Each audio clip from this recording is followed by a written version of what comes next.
Hello students, आज हम करेंगे अपना क्लास 11th का नेक्स्ट टॉपिक। ठीक है, जिसका नाम है लेखांकन के लाभ अथवा उपयोगिताएं। अभी हम लेखांकन का अर्थ, उसकी परिभाषा, उसकी विशेषता, लेखांकन का चक्र, ठीक है, बाकी टॉप लेखांकन के प्रकार ये सब पढ़ के आए। अब हम देखेंगे लेखांकन के आखिर लाभ क्या है, एक व्यवसाय लेखांकन को क्यों अपनाता है, व्यवसाय में इसकी क्या उपयोगिता है। तो फर्स्ट है व्यवसाय के प्रबंध में सहायक। लेखांकन क्या करता है कि ये प्रबंध में सहायता करता है, क्योंकि प्रबंधकों को क्या होता है, बहुत सारी सूचनाओं की जरूरत होती है निर्णय लेने के लिए। तो ये सूचनाएं उसको कहाँ से मिलती है, लेखांकन से। ठीक है, वो कैसे, जैसे फर्स्ट है प्रबंधकों को क्या क्या लाभ होते हैं इससे। फर्स्ट है योजना बनाने में सहायक। ठीक है, प्रबंधकों को क्या होता है कि कुछ प्लानिंग करते रहनी पड़ती है, ठीक है, भविष्य के लिए, कि कल को हम कौन सा उत्पाद बनाएंगे, कौन सा नया प्रोडक्ट हम बनाएंगे, किसका क्या प्राइस रखेंगे, क्या कीमत हम रखेंगे। तो इसको क्या होता है, योजना बनाने के लिए ये सारी सूचनाएं, कौन सा प्रोडक्ट हम बनाएंगे, कौन से की क्या प्राइस रखेंगे, ये सब उसको कहाँ से मिलती है, लेखांकन से। क्योंकि लेखांकन में हम क्या तैयार करते हैं, लाभ हानि खाता और ये सब कुछ। तो लाभ हानि खाते से ही प्रबंधक को ये पता चलेगा कि कौन सा प्रोडक्ट जो है लाभ में चल रहा है, कौन से प्रोडक्ट से, इनकी किसी कौन सी वस्तु से व्यवसाय को हानि हो रही है। ठीक है, तो जब उसको हर एक वस्तु का ये पता चल जाएगा कि किससे क्या लाभ क्या हानि हो रही है, तो वो भविष्य में अपना डिसीजन ले पाएगा कि किस वस्तु को मैं ज़्यादा उत्पन्न करूं और किस वस्तु को मैं जो है कम उसका प्रोडक्शन करूं। नेक्स्ट है निर्णय लेने में सहायक। ठीक है, ऐसे ही क्या होता है कि प्रबंधक को कई निर्णय लेने पड़ते हैं कि किसी प्रोडक्ट को चालू रखा जाए या बंद कर दिया जाए। ठीक है, तो जैसे कई बार क्या होता है कि एक प्रोडक्ट लगातार उसकी बिक्री कम होती जा रही है, तो क्या करती है संस्था की जो बिक्री कम होती जा रही है उसको फिर बंद कर देती है बनाना, क्योंकि लगातार उसको लॉस होता जा रहा है। तो किसको रखा जाए, किसको चालू रखा जाए, किसको बंद किया जाए, या क्या कीमत रखी जाए, इन सब का निर्णय लेने के लिए प्रबंधक को क्या चाहिए, उस प्रोडक्ट के बारे में पता होना चाहिए कि इसका क्या पोजीशन है। तो उसकी पोजीशन के बारे में उसको कहाँ से पता चलेगा, लेखांकन से। इसलिए निर्णय लेने में भी लेखांकन उसकी सहायता करता है। नेक्स्ट है नियंत्रण करने में सहायक। ठीक है, प्रबंधक को क्या होता है, कंट्रोल करना पड़ता है। ठीक है, कि अगर उसको कंट्रोल क्यों करना पड़ता है कि कई बार क्या हो जाती है, कॉस्ट लागतें, किसी वस्तु को बनाने की ही लागत बहुत ज़्यादा हो जाती है, फिर उसकी कीमत हमें उससे ज़्यादा रखनी पड़ेगी, और ज़्यादा कीमत के प्रोडक्ट जो है, वस्तु जो है, मार्केट में नहीं खरीद पाते सब लोग। इसलिए एक प्रोडक्ट की कीमत के ऊपर कंट्रोल रखने के लिए भी उसको जो है लेखांकन की आवश्यकता होती है, क्योंकि लेखांकन के द्वारा ही हमें पता चलता है कि कौन सी वस्तु कितनी कीमत पर हम बेच सकते हैं, उसकी क्या कॉस्ट है।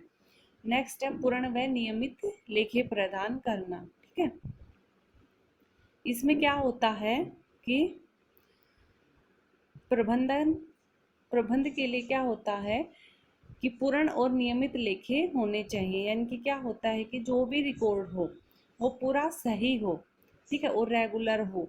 इसके लिए क्या होता है, लेखांकन की हमें आवश्यकता पड़ती है, क्योंकि देखिए आज एक व्यवसाय में बहुत सारे लेन देन होते हैं, सभी लेन देनों को याद रखना बहुत मुश्किल काम है, हम नहीं याद रखते।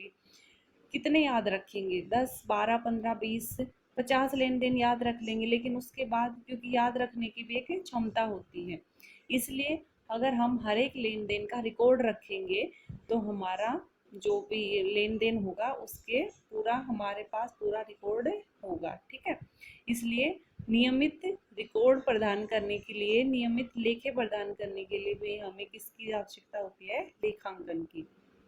नेक्स्ट है लाभ अथवा हानि के विषय में सूचना। एक व्यवसाय के लिए सबसे मेन क्या होता है, व्यवसाय का लाभ हानि जानना, कि वो लाभ में चल रहा है या हानि में चल रहा है। और उसको ये जो सबसे जरूरी सूचना है ये कहाँ से पता चलेगी, लेखांकन से। इसलिए लेखांकन के द्वारा एक व्यवसाय को उसकी एक्चुअल प्रॉफिट का, उसके एक्चुअल लॉस के बारे में पता चलता है।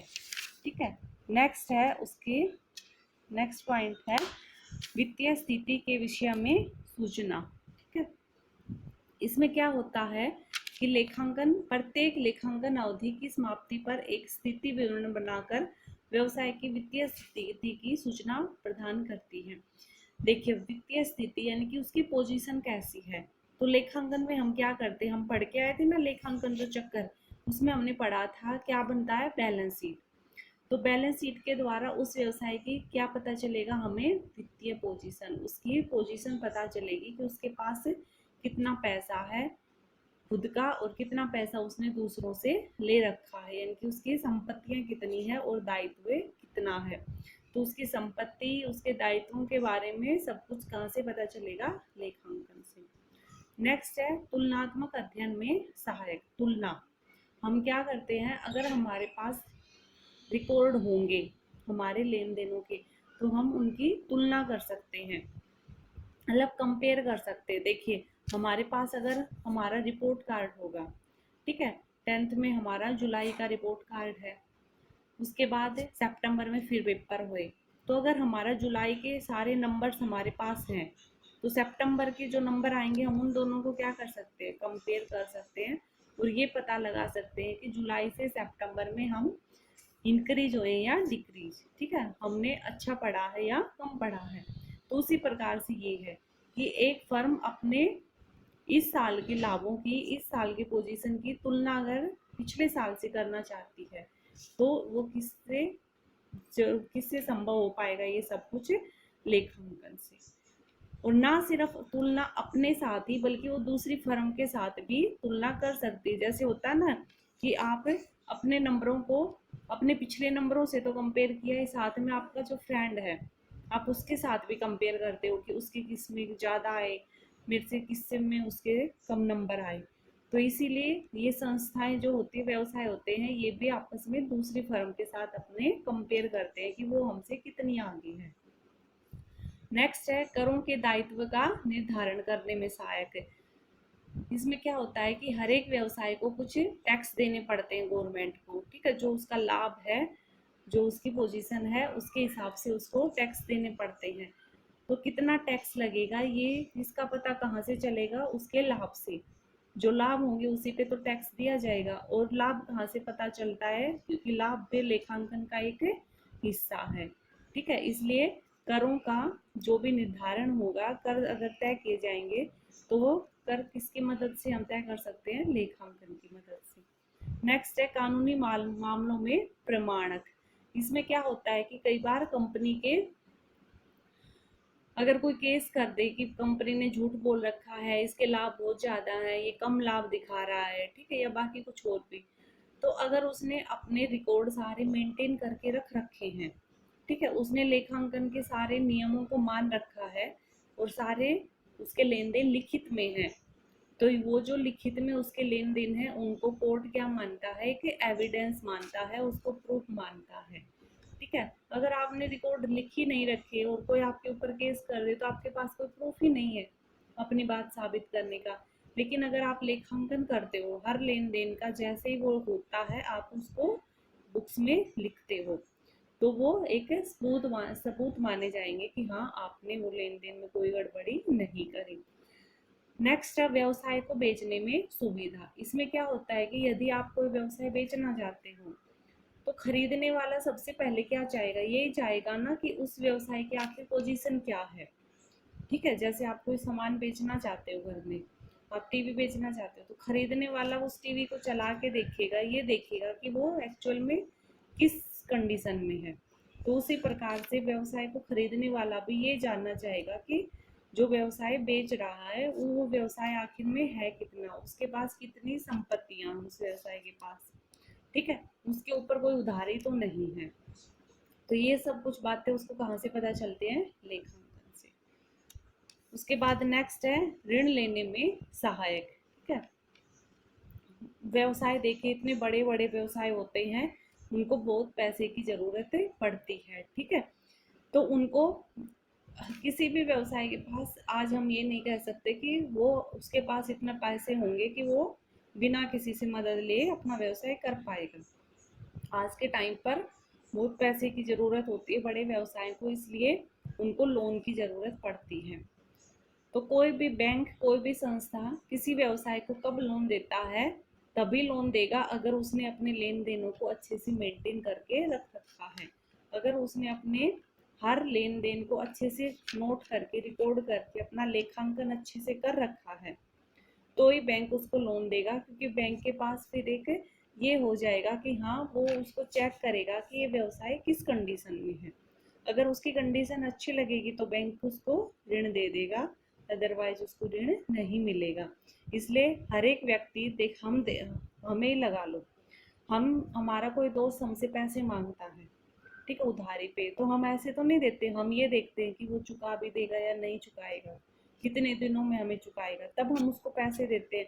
अगर हमें ये पता चल जाए कि नहीं, इसके पास तो कुछ नहीं है, तो हमें पता है कि हमारे पैसे वापस नहीं देगा, तो हम उसको पैसे उधार नहीं देते। तो इसीलिए बैंक भी उस संस्था की पोजीशन देखते हैं कि वो किस हाल में है, और उस संस्था की जो सिचुएशन है वो कहाँ से पता चलती है? उसके लेखांकन से। ठीक है। नेक्स्ट है साझेदारी खातों में सहायक। इसमें क्या होता है कि जो पार्टनर्स होते हैं, पार्टनर वाले फर्म में लेखांकन महत्वपूर्ण भूमिका निभाता है। क्योंकि कई बार क्या होता है कि कोई पार्टनर्स में लड़ाई हो गई, किसी की डेथ हो गई, कोई पार्टनरशिप को छोड़ के चला गया, तो उस टाइम पे क्या होता है, अगर हमने हर चीज़ का रिकॉर्ड करके रख रखा है, ठीक है, तो हमारे पास सब कुछ ये होएगा कि अगर उसने छोड़ दिया है तो उसको कितना हम लाभ देंगे, उसका कितना हिस्सा है। अगर हमने कुछ लिख ही नहीं रखा है तो हम कैसे पता लगाएंगे कि उस व्यक्ति को हमें कितना हिस्सा देना है? नेक्स्ट, असूदी और कपटों को रोकने तथा पता लगाने में सहायक। इसमें क्या होता है कि हम अगर अपने व्यवसाय में कुछ छल कपट हुआ है, किसी ने कुछ गड़बड़ करी है, तो उसका भी पता हमें लेखांकन से लग जाता है। क्योंकि हम पढ़ के आए लेखांकन में कि पूरी एक लंबी प्रोसेस होती है, हर लेन देन कई जगह पे लिखा जाता है। तो इतनी जगह पे लिखते लिखते कहीं ना कहीं पता ही चल जाता है कि इस लेन देन में कुछ गड़बड़ है। इसलिए छल कपट और गलतियों का हमें पता चलता है। तो इस प्रकार से हम कह सकते हैं कि लेखांकन हमारे लिए बहुत ही महत्वपूर्ण है, बहुत ही उपयोगी है। तो ये थे हमारे लेखांकन की उपयोगिता।